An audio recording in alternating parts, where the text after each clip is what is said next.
Welcome, everyone, to the Exploretraveler show. This is your host, John Gentry, and today I wanted to go over traveling through the southwest United States. I just finished up that trip myself, so I can give you some, real-time hand opinions of what I experienced. And I started in a combination of Roswell and the Albuquerque area, and then I went north to the western corner of the United States, and then up into southern Colorado, spent some time there, went in and out of Utah on several occasions looking at some of the ancient Pueblo sites, and then I ended up in the Pacific Northwest. So it's a pretty serious trip, and I think first let's just start with the highways. For the most part, once you got out of,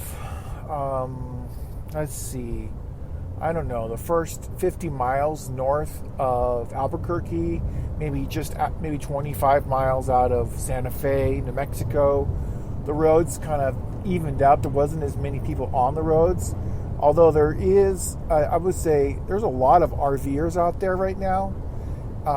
I think COVID brought a lot of people out of their homes into RVs, and I think they're still traveling around. Now, I think some of them may have settled back down into areas like Florida and maybe Texas, since they're been pretty friendly to RVers and people that are transit in nature, but for the most part, they're definitely still on the roads. Now, it's kind of weird because you go to some places like Bandelier National Monument, which has very great facilities for RVers. They're not full, and I find that interesting. Yet, you go up to, Chaco Cultural Historical Park, and the place is packed, right? It's not a very big RV park, but it's still packed, right? It's harder to get to. It's a much worse road, but the RVers they're full. I mean, I got in there. I got a tent spot because I use tents myself, and I was able to use a handicap tent spot for the night, and so I had a place to stay. But it was challenging. Once you go north of there into southern Colorado, I think the biggest change that I noticed out of New Mexico was sort of pushing, I think, the mask mandates. However, once you get out of Santa Fe, as far as I could tell, very few businesses or locals, they didn't abide by it at all. But there was people coming from down south, and so they were used to wearing a mask, and so they would still wear one. But as you went north into southern Colorado, the masks pretty much disappeared, except for people who were working for, some businesses that required it, right? Some food businesses, such as a coffee shop and stuff like that. But, I was at a brewery to get some food, and they weren't wearing anything. I was at the supermarket. They weren't wearing anything. I'm talking about the workers. So, as far as I can tell, there is no mandates at all in Colorado. But I'm sure there's something, but no one's following it, so you might as well say there's nothing. Let's see. I didn't really see any major supply disruptions. The cost of fuel did rise from New Mexico into Colorado and then into Utah, but I think that has more to do with maybe the market conditions happened to be changed when I was on the road for those 2 weeks. So I think that's probably a bigger part of it.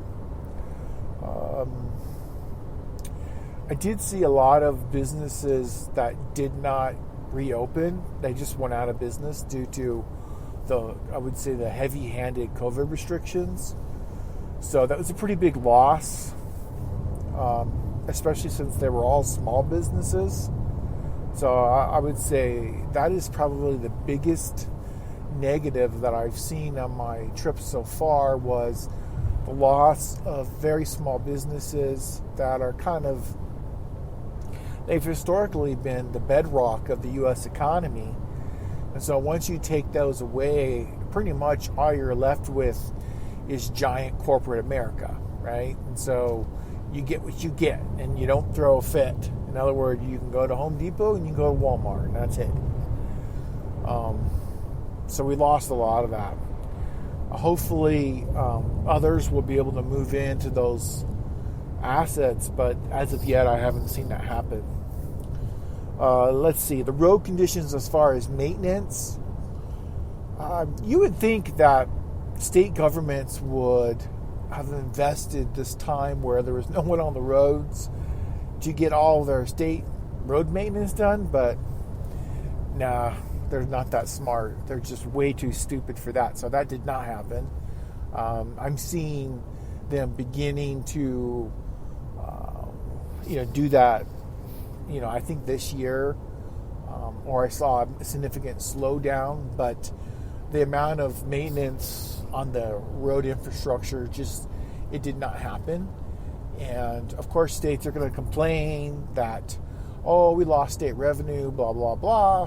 But they lost state revenue because they shut the economy down in such a way that you can't recover. And everybody knew this was going to happen, but nobody wanted to admit that it was going to happen, right? There's a balance between people's health safety and public safety, and we didn't have that balance. And so now we're going to reap the reward of that level of ignorance. Moving forward, southern Colorado was just absolutely beautiful. It was colorful. The fall colors are on all of the hills and mountaintops. So that was kind of nice to see that. I was able to get over to Canyons of the Ancients and another historical ancestral pueblo.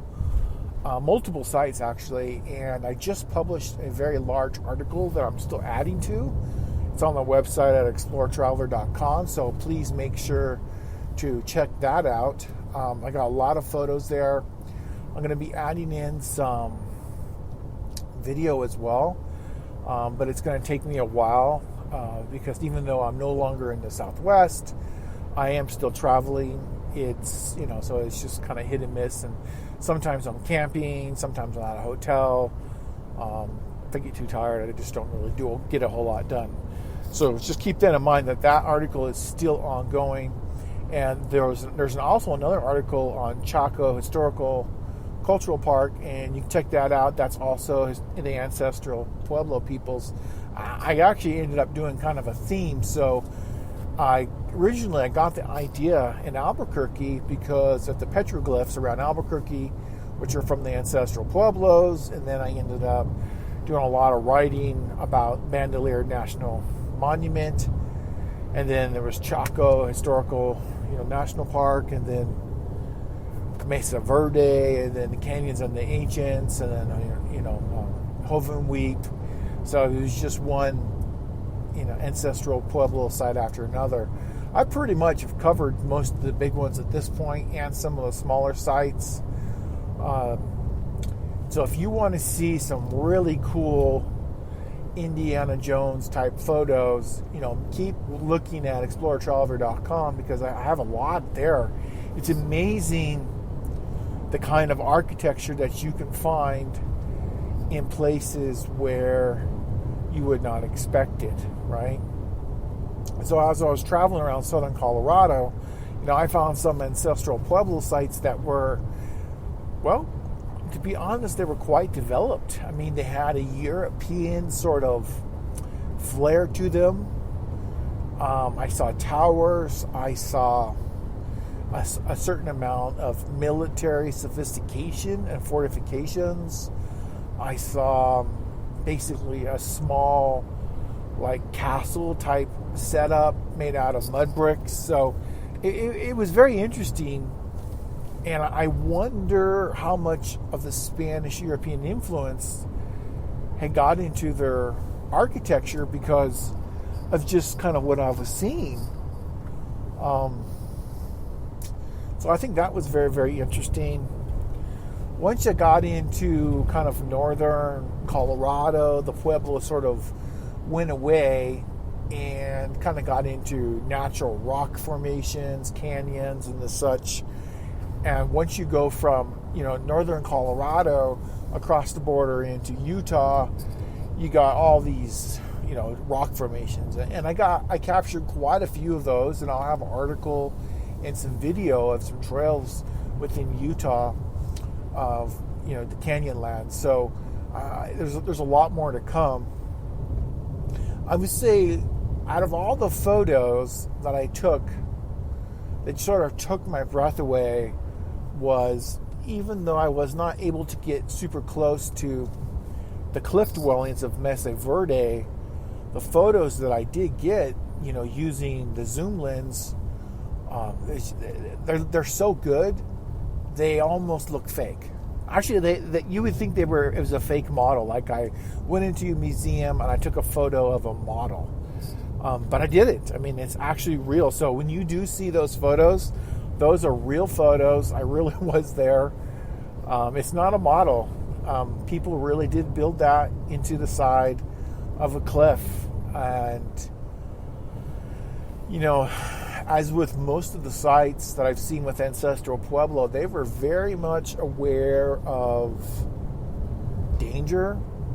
And the kind of danger that they were protecting themselves from was not what I would call environmental danger. It was people danger. So they have a very consistent pattern from New Mexico into Colorado and just barely into Utah of, what I consider to be historical military fortifications. And that is not something that is really talked about when it comes to, the Ancestral Pueblo people in the history books. Everybody kind of talks about them of these nice, wandering peoples who just made, they lived along little water supplies. They were way much more than that. I mean, they were sophisticated. They had a trade system within North America that, as far as I can tell, no one has rivaled it. I know that they had connections into some of the ancient civilizations down in Mexico, because you find things, in the historical records, that has a connection to them, such as macaws and feathers and things like that, birds that don't come from the region, so would have to come up from trade. We know that they had a trail system they called the Turquoise Trail, and this Turquoise Trail provided, some of the ancient peoples in Mexico, different kinds of, stone and rock and jewelry and things like that came from New Mexico and probably further up from Colorado.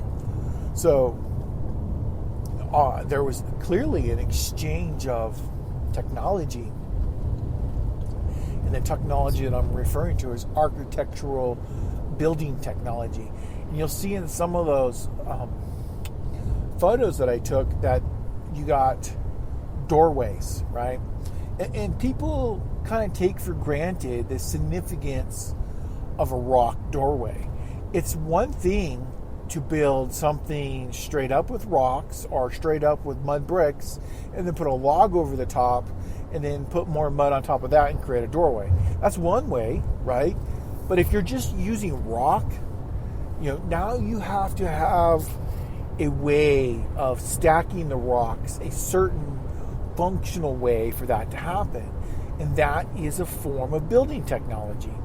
And they had this. Now, they didn't have like arches, such as curved arches or arches such as, pointed arches. I didn't see anything like that. But they did have, very well plumbed square arches. I mean, it's not arches, but square doorways, right? Made out of stone. And so I consider that significant from a anthropological standpoint. So sorry, you can see I found it interesting, so I'm rambling on about it. And so as I explored more and more of that region, I've collected as much information as I could. I did get quite a bit of photos, but keep in mind that I was living out in the bush for a very long time, and so I got tired and I needed some rest, and eventually I did end back up at a hotel, and I started to feel better after that.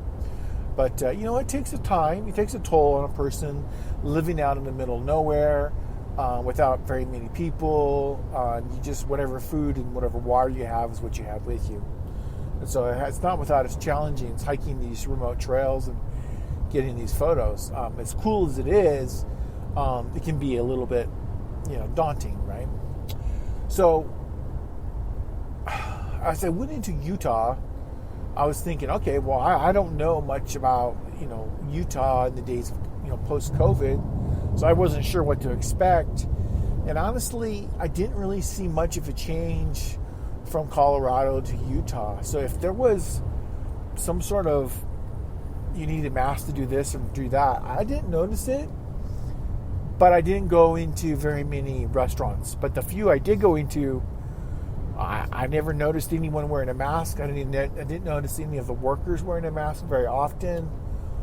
I think it wasn't until I got to the hotel in Provo that I did notice that the staff there at the Marriott were wearing a mask. That's the first time I had noticed, So I think Marriott has a policy, because I think they were wearing one also in northern Colorado. So I think that's something that can take into consideration. But they weren't forcing that upon me or anybody else. And so it was strictly considered optional from what I saw on the signs. Let's see. So from, Utah, I started making a lot of headway through Utah after I went to Canyonlands and got some beautiful photos and some videos of the views there. And I ended up in Elko, Nevada. Elko, Nevada, kind of the same thing and the same feeling. The only way you would know that there even was COVID was there was an occasional business that mandated their workers wear a mask. And again, it was one of the Marriott chain hotels, and they were wearing a mask. But when I went to different gas stations all along the highways, interstate and highways, nobody was wearing it, right? So I don't think, for the most part, there was much of anything that had to do with COVID restrictions when it comes to traveling, at least with car travel. So car travel is very much alive and well. RVers are out and about. The park systems are quite busy. Sometimes, just when you're just waiting to get into the park at the main gate, you might sit there for 15 minutes because people were, buying the tickets to get in. So I find that interesting that nationwide park travel, I don't know if it's up compared to last year. Probably compared to last year it is, but compared to 2019, I think that would be a very interesting comparison, and maybe I'll do some digging and see, but it's alive and well. People were very friendly everywhere I went. I didn't really have any issues, and there was people from all sides of the political spectrum, and you could tell because people talk about different things, but everyone got along and everyone was polite, and it was really nice. It kind of reminded me of the United States, back in my younger days when we could have difference of opinions and still get along. So that's kind of the way it was like, and I hope it's like that when you go traveling as well. Up and coming, I'm going to be getting some new material, meaning video and photography from the Pacific Northwest. So that is coming, and you're going to see a transition from the high desert into more of a mountainous forest, probably some snow. You're going to get some coastal photography from Karen and myself. Of course, you're always going to get Alaska photos because we've got a strong connection there, so we'll be getting some more of that. We're probably going to get Thinking about making some slideshows for the Juneau area soon, and I'll get those posted on our YouTube channel, Facebook, and also Exploretraveler.com, probably in a Juneau article that I'm going to make. So there's a lot of things coming. So if you're looking to make a transition, or you're looking to go traveling within the United States, whether it be Southwest United States, Texas, Utah, New Mexico, Colorado, Nevada, Oregon, etc., etc. I've been posting a ton of material. Give you an idea of what you can find, and it gives you a good idea what the environment looks like, right? So a lot of the hiking trails that I go on, these are non-groomed trails. So what you see is what you get, and you're seeing just everyday nature, right? So that's what it's going to look like when you move there. So make sure that you're okay with that, I guess is what I'm saying. So you can see what the high desert looks like in Oregon, or in Albuquerque, or in northern New Mexico, or Colorado, or Utah, etc., right? So if you want to travel, and you want to travel up north and south in the northwest, the southwest, it's a great opportunity. Be aware of road conditions. You do get snow in some of these places, and some places you get less of it. You might want to be a little further south, in the fall, winter, and what you decide to do in the spring and summer, I guess it's always up to you. But just be aware of the road conditions and make sure you have good tires and a good vehicle for performing for what you want to do. Also, take a look at whether it's Facebook or whether it's YouTube. I've been making a lot of camping food reviews, and no one's paying me, by the way, to review any of this stuff. So just keep that in mind. I just sort of decided to do it out of nowhere because I went and looked for some myself, and honestly, they kind of just seemed fake, like maybe they were sponsored. So I was just, for the most part, they're all fairly decent, right? So when people start saying, oh, this brand is terrible, or this brand's better, none of the brands that I have found so far are horrible. Some of them have specific meals that are better than others, okay? Recently, I did one on Nomad Nutrition, a small company out of British Columbia, Canada, and it's a vegetarian meal, and it was like a curry rice dish, and man, it was great. I mean, it was like, I felt like I was eating in a restaurant great. So it just sort of depends what you get, and you got to look at each brand, each meal inside each brand individually, because some are better than others, right? There's some Mountain House meals that I find are pretty good, and then there's some that I think are just boring and bland. So keep that in mind. And I think with that being said, I'm going to wrap things up for now. And I want everybody to keep traveling, keep exploring, keep your adventure moving forward, and don't let what is happening stop you. You can enjoy yourself even in the world as it is today, right? So travel on, everyone. This is John Gentry, Exploretraveler out.